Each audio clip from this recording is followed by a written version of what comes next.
Hi, welcome to Kalyan's World. Here you get lessons in IGCSE English as a second language. This will enable you to get best scores in IGCSE English. I would like to dedicate this lesson to Mr. Muhammad Shakil, who works for the Ministry of Education, Maldives. He's a great teacher, educationist, artist, and above all, a very great human being. He was my guide and leading light when I was in Maldives, the paradise on earth. You'd be baffled by the question, how to get the best scores in IGCSE English? Is it by working hard? My answer is no. I would recommend working smart. For that, you need proper guidance. First, let's see how to do the reading part of the reading and writing paper. Here you see one of the latest question papers. Here you can see the rest of the text for exercise 1. For exercise 1, the text is followed by 9 questions for 13 marks. Here on this slide, you can see the first 6 questions. On this slide, you see the rest of the questions 7 to 9. Before we discuss the questions and the answers, shall I give you some strategies that work wonders? First one is not to read the passage. You might ask me, are you crazy or are you dumb? This is reading test, and I am asking you not to read the passage. And the second strategy is not to read all the questions. How do these strategies work? Start with the first question. Read it and underline the keywords. Search for the keywords or the synonyms in the first paragraph. Move to the second paragraph only if you don't find answer in the first. Now let's see why I asked you not to read the passage. If you read the passage first, you don't know what you are searching for, so you waste your time, your precious time. And if you try to read all the questions, you don't remember the keywords of any question, so again you waste your precious time. So start with the first question, read it, and underline the keywords. Search for the keywords or the synonyms. Every time, don't expect to see the same keywords in the passage. So you have to look for the synonyms, keywords or the synonyms of the keywords in the first paragraph. Then again there may be a question, why first paragraph? Usually for exercise 1, the answers come in the chronological order. For the first question, you don't have to search the last paragraph. So look for the answer in the first paragraph. Move to the second paragraph only if you don't find the answer in the first. Again you may have confusion. Why move to the second paragraph? I tell you, sometimes there may be only one line given as the first paragraph. There you may not see the answer. In that case, you move to the second paragraph. Yes, we are discussing strategies that work wonders. How to get full marks in reading. So first, do not read the whole passage. Do not try to read all the questions. And I told you how to do it. Start with the first question. Read it, underline the keywords, search for the keywords or the synonyms in the first paragraph of the test given. Then move to the second question. When you have found the answer to the first question, read the second, underline keywords again, and start searching for the answers from where you stopped. Don't start reading from the first paragraph again. So, start from where you have stopped and repeat the procedure. And when you write the answer, keep your answers brief and precise. By brief, I mean using minimum words. By precise, I mean exact and well-defined or specific answers. Here we start finding answers for the questions. Let's read question 1. Who had the idea for Ellie to try skydiving? Who is a keyword. Any question word given in the question is a keyword. Who, idea, Ellie, skydiving. When you read the first paragraph, you see My uncle Tom arranged for me to do a tandem skydive. Keyword skydive matches. And for the question who, we get an answer there. Uncle Tom. Here again, some students may write, Uncle Tom had the idea for Ellie to try skydiving. It may seem a good answer, but I don't recommend that. Because in that answer, you use 10 words. Keep your answers brief but precise. If you keep your answer brief, you can write the answer in just one word, uncle or Tom. So here you save time. If you write Uncle Tom had the idea for Ellie to try skydiving, then also you get full marks. But with the time you use to write 10 words, how much time you waste when it comes to many answers? Think of that. So make your answers brief. Now we move on to the second question. What had Ellie planned to do before the day of her skydive? What Ellie planned before. Words like before, during, after, such words should be carefully taken. So I expected to have a few weeks to research. So she wanted to do some research. That's the answer. Now you see the answer to the second question is research. Now read question 3. Why did Ellie arrive late for the skydive? Why did Ellie arrive late? Why Ellie arrived late? You can say, although we set off on time, there was a lot of traffic on the road. We were 15 minutes behind schedule.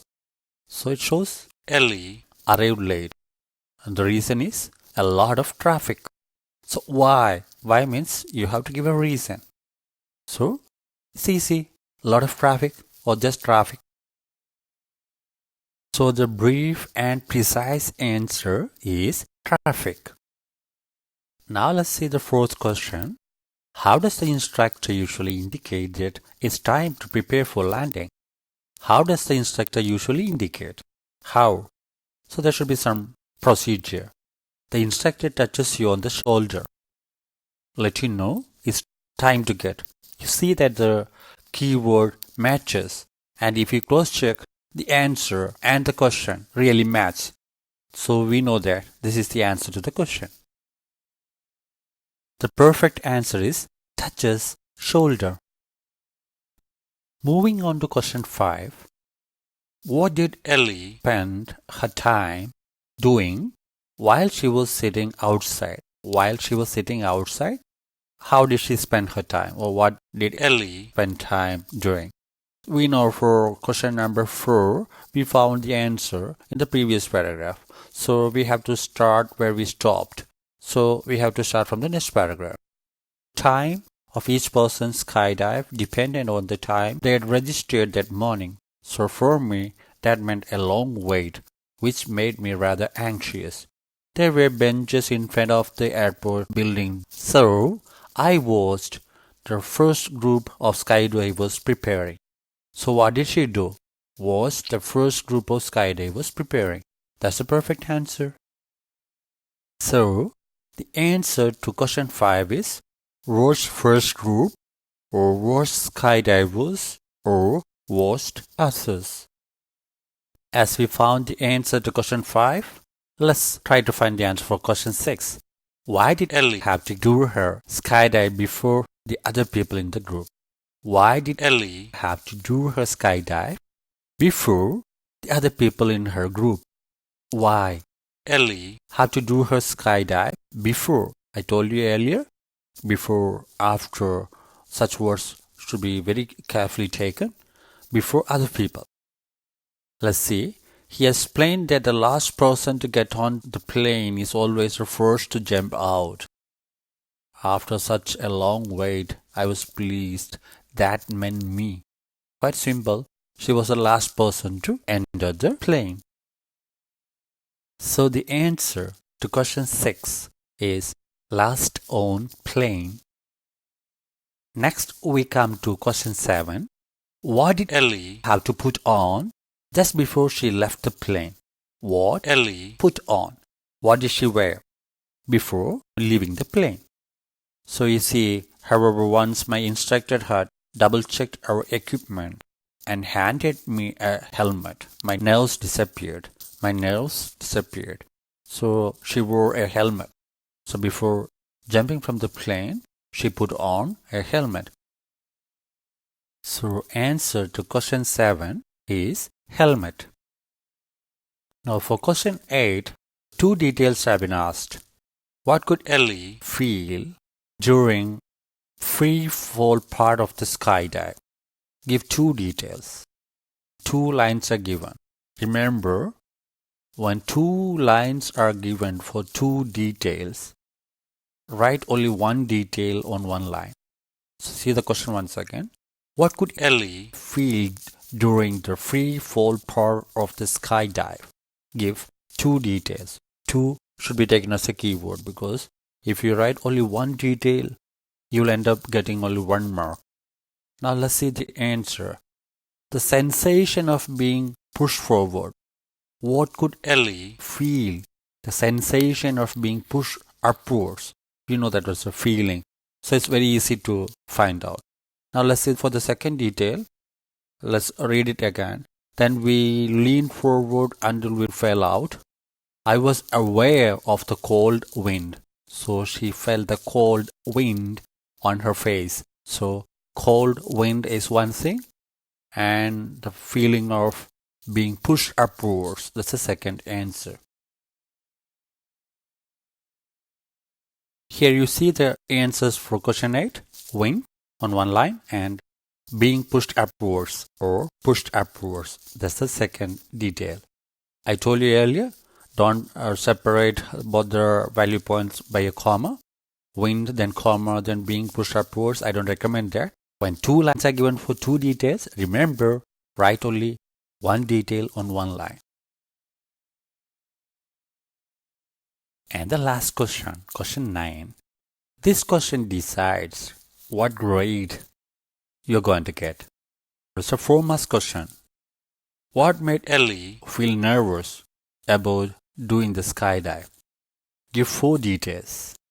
We call it a global question because the answer can be scattered anywhere in the text. So you see the marking scheme, talk over or the missing talk, short talk. At the beginning, as she reached late, she missed something. That was a talk or the explanation of the safety measures and all. She missed it, so she was nervous. Then she had to wait for a long time. She was nervous.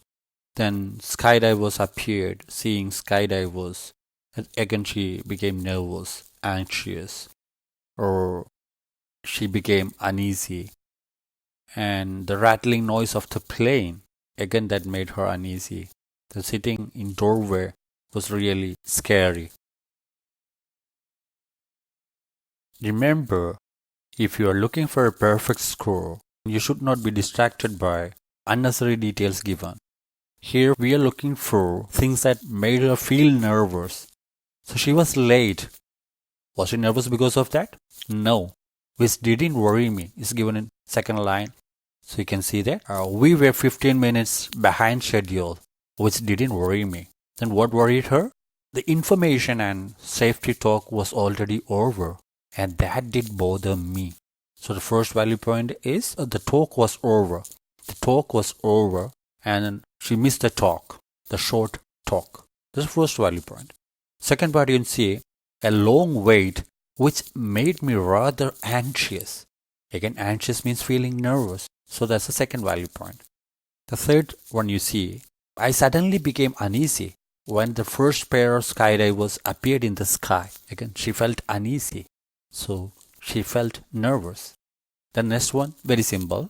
Rattling noise of the plane was enough to worry. Again, a synonym is used, made her nervous. And the last one, sitting in the doorway of the plane was probably the scariest moment of the day. So scariest. So definitely she felt nervous. So for this question and only for this question, if you find 5 answers after writing 4 answers you are very sure of, you can try the 5th answer also. Not mandatory. Just I'm telling You can try writing the fifth answer also. Remember, if you are looking for a perfect score, you should not be distracted by unnecessary details given. Here we are looking for things that made her feel nervous. So she was late. Was she nervous because of that? No. Which didn't worry me is given in second line. So you can see that we were 15 minutes behind schedule, which didn't worry me. Then what worried her? The information and safety talk was already over, and that did bother me. So the first value point is the talk was over. The talk was over, and she missed the talk, the short talk. That's the first value point. Second part, you can see a long wait, which made me rather anxious. Again, anxious means feeling nervous. So that's the second value point. The third one you see, I suddenly became uneasy when the first pair of skydivers appeared in the sky. Again, she felt uneasy. So she felt nervous. The next one, very simple. Rattling noise of the plane was enough to worry. Again, a synonym is used, made her nervous. And the last one, sitting in the doorway of the plane was probably the scariest moment of the day.